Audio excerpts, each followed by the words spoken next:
Cette décision du ministère de l'Éducation, que vient de prendre le ministère de l'Éducation, a quelle incidence sur l'emploi? Parce que beaucoup disent, ben voilà, la coupe budgétaire c'est moins 150 emplois, mais à terme ça peut être entre 500 et 1000 emplois concernés. Qu'est-ce que vous en pensez? Quelles sont vos infos?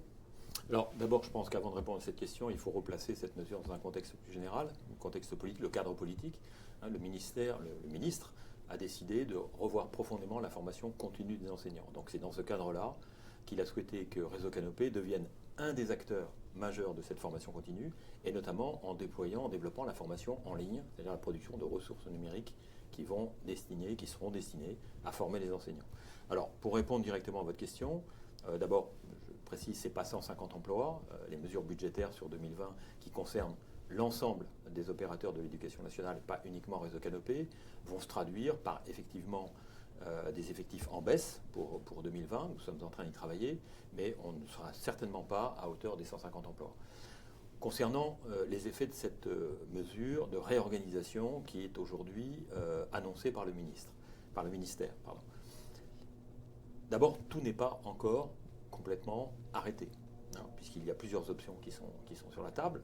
La première chose qui est annoncée par le ministre, c'est que le ministre souhaite renforcer les équipes des régions académiques en matière de compétences pour la formation des enseignants, et donc faire placer sous l'autorité hiérarchique des recteurs l'ensemble des personnels qui travaillent dans les ateliers Canopé. Bon, ça c'est une chose qui a été annoncée. Maintenant, pour l'ensemble, les autres personnels qui sont en région ou au siège et qui travailleront au service de cette formation continue, plusieurs options sont possibles.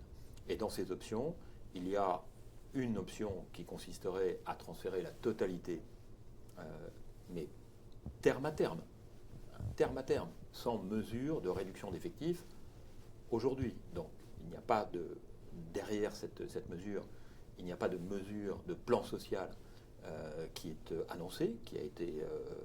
les décisions du ministre sont simplement un transfert d'autorité et pas une mesure de réorganisation qui consisterait à réduire les effectifs à ce stade, puisqu'il s'agit bien de renforcer les équipes de formateurs académiques et donc de permettre de s'appuyer sur les compétences des personnels existants pour renforcer l'appareil de formation continue.